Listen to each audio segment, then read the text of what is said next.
అందరికీ నమస్కారం. శ్రీనివాస్ చెప్పే కథలకు మీ అందరికీ స్వాగతం. ఇప్పుడు మనం వినబోయే సీరియల్ నిన్నెందుకు ప్రేమించాలి 7వ భాగం. రచన కొమ్మూరి సాంబశివరావు గారు. సైదాపేట నుంచి ఏ మాంబళంకో మంచి ఇంట్లోకి మారమని మూర్తి ఎంత చెప్పినా అతని తల్లి, తమ్ముడు, చెల్లెలు వినలేదు.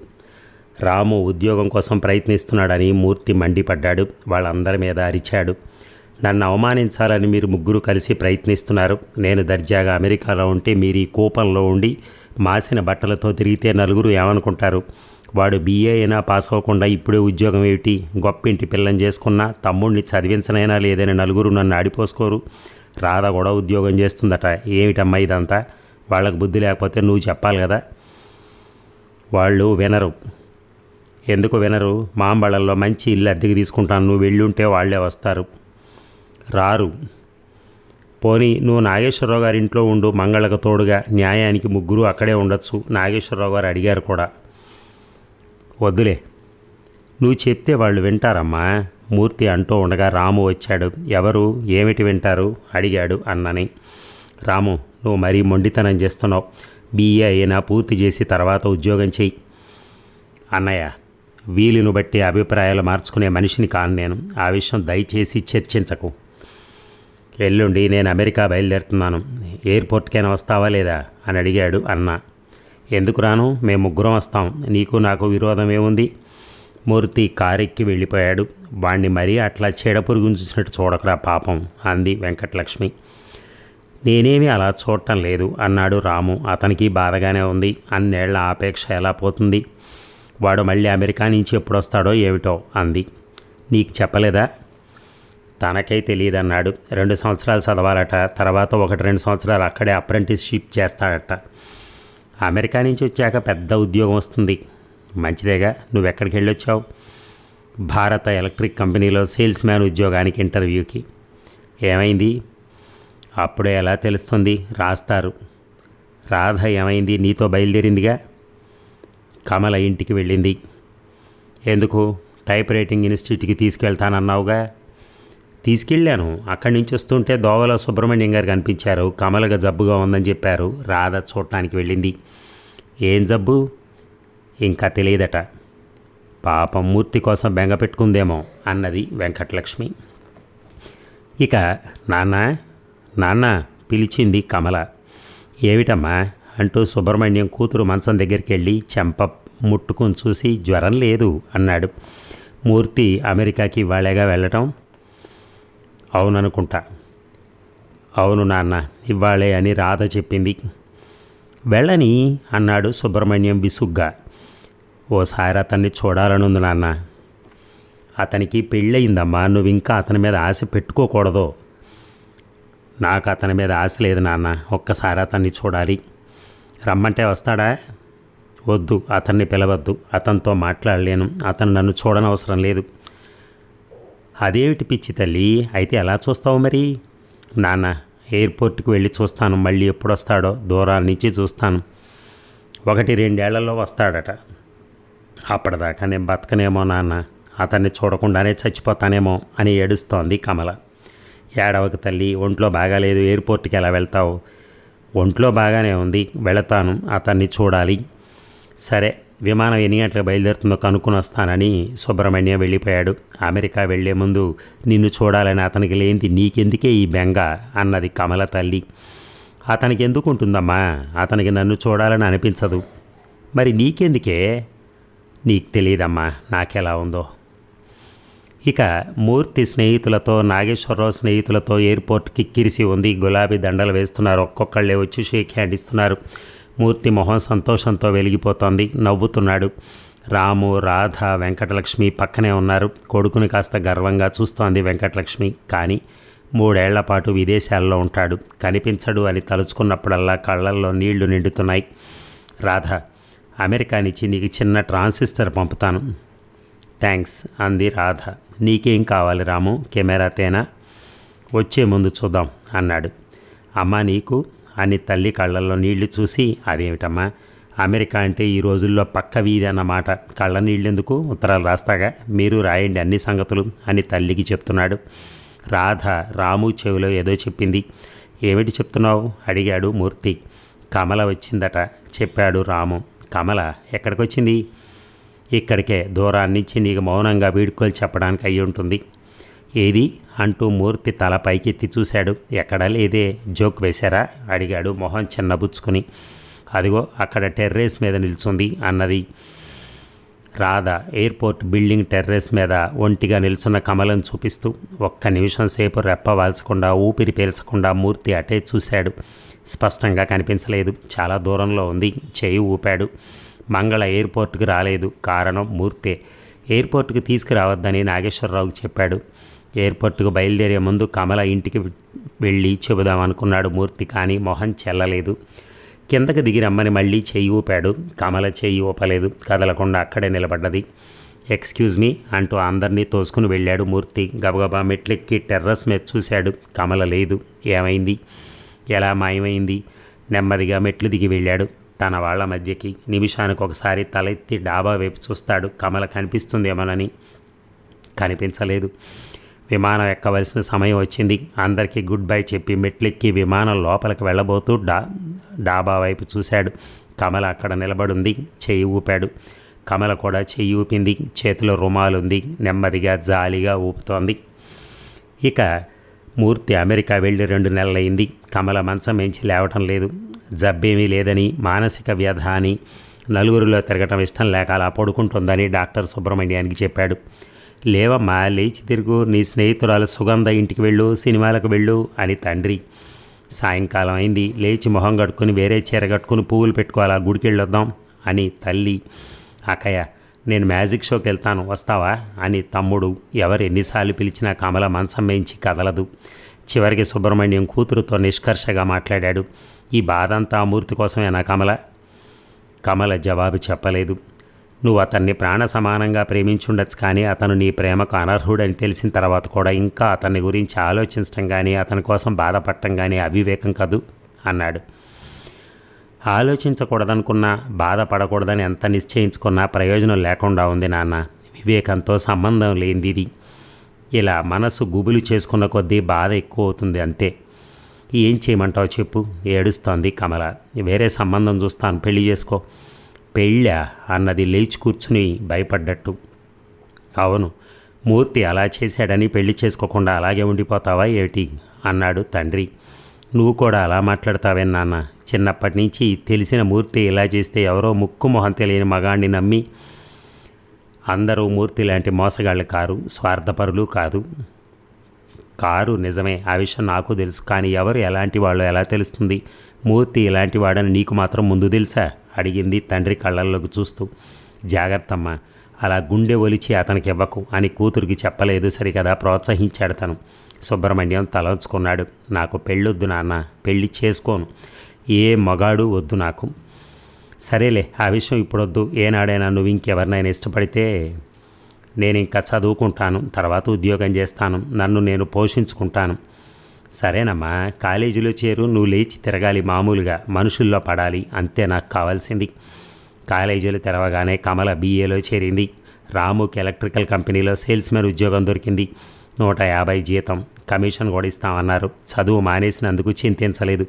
ఉద్యోగం దొరికినందుకు ఉత్సాహంగా ఉంది. కష్టపడి పనిచేసి వృద్ధిలోకి రావాలన్న పట్టుదలతో ఉన్నాడు. రాధ స్కూల్ ఫైనల్ పాస్ అయింది. టైప్ రైటింగ్, షార్ట్ హ్యాండ్ నేర్చుకుంటోంది. మూర్తి తల్లికి, తమ్ముడికి, చెల్లెలకి తరచూ ఉత్తరాలు రాస్తున్నాడు. అన్నీ అమెరికా విషయాలు, అమెరికన్ల జీవిత విధానం, వాళ్ళ ఇళ్లల్లో భోగాలు, వాళ్ళ ఆచారాలు వివరంగా రాస్తున్నారు. ఒక అమ్మాయి, అబ్బాయి చనువుగా మాట్లాడుకుంటే చాలు, మన దేశంలో వెంటనే వాళ్ళకి పెళ్లి చేయాలని పెద్దలు ఆరాటపడతారు. ఆ పసి మనసుల్లో పెళ్లి చేసుకోవాలన్న ఆలోచన ఎక్కిస్తారు, లేదా పుకార్లు పుట్టించి వాళ్ళిద్దరిని రెచ్చగేడుస్తారు. ఇక్కడ అలా కాదు. వయస్సు వచ్చిన యువకులు, యువతులు కలిసి విచ్చలవిడిగా తిరుగుతారు. అలా తిరగటం తప్పు కాదు. వాళ్ళు పెళ్లి చేసుకోవాలన్న నియమం ఏమీ ఉండదు, ఒక ఉత్తరంలో రాశాడు. రాము నవ్వి తను కమలను పెళ్లి చేసుకోకపోవడం సమర్థించుకుంటున్నాడు అన్నాడు ఉత్తరం తల్లికిచ్చి. రాముకి ఏం కర్మ కాలింది 150 రూపాయలకి వెధవ సేల్స్మెన్ ఉద్యోగం చేయడానికి? వాడి భవిష్యత్తును నిష్కారణంగా వాడే చేజేతులా పాడు చేసుకుంటున్నాడు. ఇప్పుడైనా మించిపోయింది లేదు, మెడిసిన్ చదవమని చెప్పు, మనకు డబ్బుకు తక్కువ లేదు, ఇంకో ఉత్తరంలో రాశాడు. Radha type writing short hand నేర్చుకోవడం నాకే మాత్రం ఇష్టం లేదు. వయసు వచ్చిన పిల్ల ఆఫీస్లో ఉద్యోగం చేస్తుందా? నేను తిరిగి రాగానే మంచి కుర్రాన్ని చూసి పెళ్లి చేద్దాం. టైప్ రైటింగ్ మాన్పించి ఆడపిల్లల కాలేజీలో చేర్పించు. ఇంకొక ఉత్తరం. రాము విరగబడిన వేడ ఉత్తరం చదివి, మనవాడికి ఆఫీసులో సెక్రటరీలుగా పనిచేస్తున్న యువతులు అమెరికాలో ఎక్కడా కనిపించలేదేమో అన్నాడు. వీళ్ళెవరూ నాగేశ్వరరావు గారింటికి వెళ్ళలేదు. మూర్తి అమెరికా వెళ్ళిన 3 నెలల తర్వాత నాగేశ్వరరావే వాళ్ళ ఇంటికి వచ్చాడు. ఎప్పటికప్పుడు వద్దామని అనుకుంటున్నాను, ఆరోగ్యం సరిగా లేకో పనుల తొందర వల్ల రావటం పడలేదు అన్నాడు నాగేశ్వరరావు వెంకటలక్ష్మితో. మంగళ కులాసాగా ఉందా అడిగింది ఆమె. మీరేమిటి కోడలు చుట్టానికి అసలు రానేలేదు. నాకు తీరికేది, వస్తాను తీరిక చూసుకుని. మూర్తి మంగళని పెళ్లి చేసుకోవటం మీకు ఎవరికి ఇష్టం లేదని తెలిసింది. అబ్బాయి అదేం లేదు. ఆ విషయం మీరు నాకు ముందే చెప్పు ఉండవలసింది. కాఫీ తెస్తాను ఉండండి అని వెంకటలక్ష్మి లోపలికి వెళ్ళింది. మధ్యాహ్నం భోజనానికి రాము వచ్చాడు. నమస్కారం అండి, ఎంతసేపు అయింది వచ్చి? వదిన కులాసాగా ఉందా అడిగాడు. నువ్వు వెళ్ళి భోజనం చేసిరా, నీతో మాట్లాడాలి అన్నాడు నాగేశ్వరరావు. రాము ఆయన్ని ఆశ్చర్యంతో చూసి లోపలికి వెళ్ళాడు. ఆయన నాతో మాట్లాడటానికి వచ్చాడట, త్వరగా అన్నం పెట్టు అన్నాడు తల్లితో. రాము భోజనం చేసి రాగానే కూర్చోమని చెప్పి, మీ అన్నయ్య మంగళను పెళ్లి చేసుకోవటం గురించి నీ అభిప్రాయం మూర్తి సూచనగా చెప్పాడు అన్నాడు నాగేశ్వరరావు. మీతో ఎందుకు చెప్పాడు?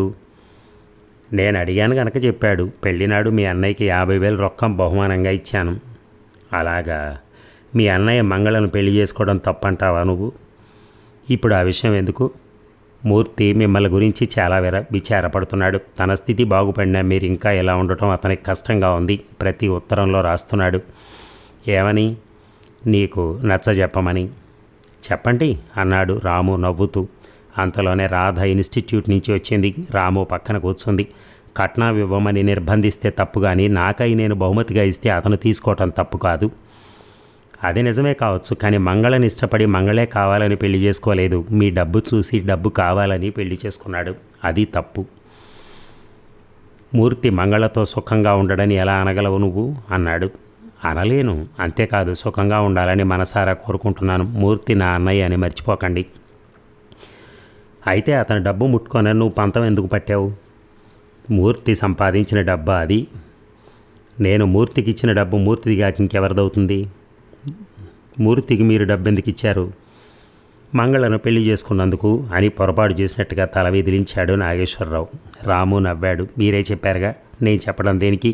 వదిన మీద కానీ మీ మీద కానీ అన్నయ్య మీద కానీ నాకే మాత్రం కోపం లేదు. ఆదివారం మేము ముగ్గురం మీ ఇంటి భోజనానికి వస్తాం. డబ్బు విషయంలో మాత్రం నా పట్టింపు నాది అన్నాడు. ఓ సిద్ధాంతం కోసం, ఓ పట్టుదల కోసం నువ్వు నీ భవిష్యత్తు పాడు చేసుకుంటున్నావు. భవిష్యత్తుని గట్టి పునాదులతో నిర్మించేందుకే సిద్ధాంతాలు. నా భవిష్యత్తు బాగుంటుందో పాడవుతుందో ఇప్పుడు నిర్ణయించడం కష్టం. నాగేశ్వరరావు లేచాడు. చాలా గట్టివాడు మీ రెండో కొడుకు. ఇతన్ని చూసుకుని మీరు గర్వపడచ్చమ్మా వెంకటలక్ష్మితో అని. నేను బతికుంటే ఎక్కడున్నా నీ భవిష్యత్తు కంట కనిపెడుతూ ఉంటానన్నాడు నవ్వుతూ.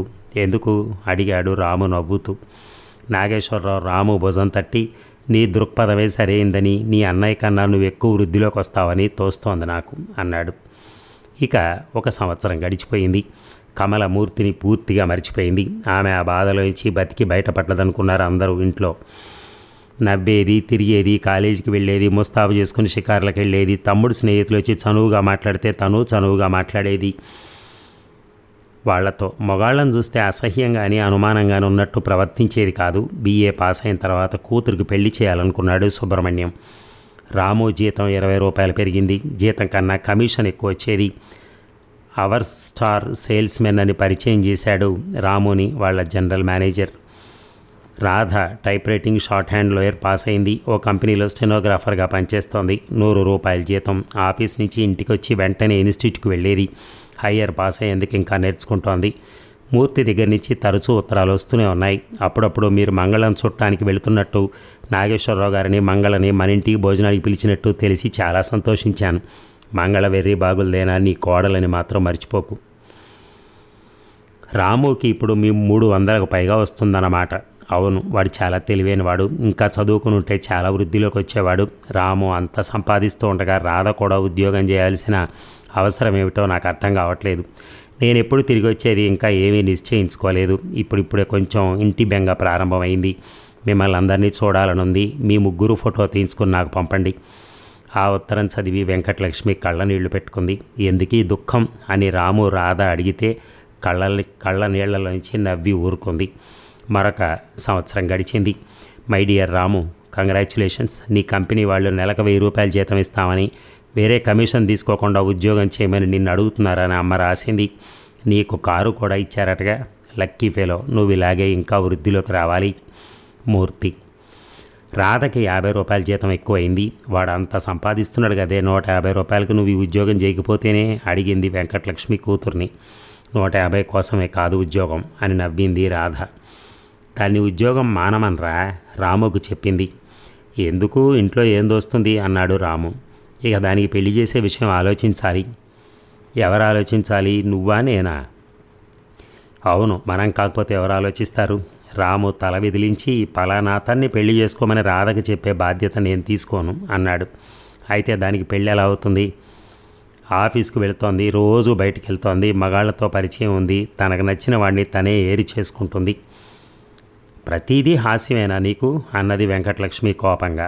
హాస్యం కాదమ్మా, నిజంగానే అంటున్నాను. పత్రికల్లో ప్రకటించో, మధ్యవర్తి ద్వారా రాయబారాలు జరిపో ఎవరో కుర్రాన్ని తీసుకొచ్చి 2000 3000 కట్నం ఇచ్చి పెళ్లి చేసావనుకో, రాధ అతనితో సుఖంగా ఉంటుందని ఏమిటి రూఢి?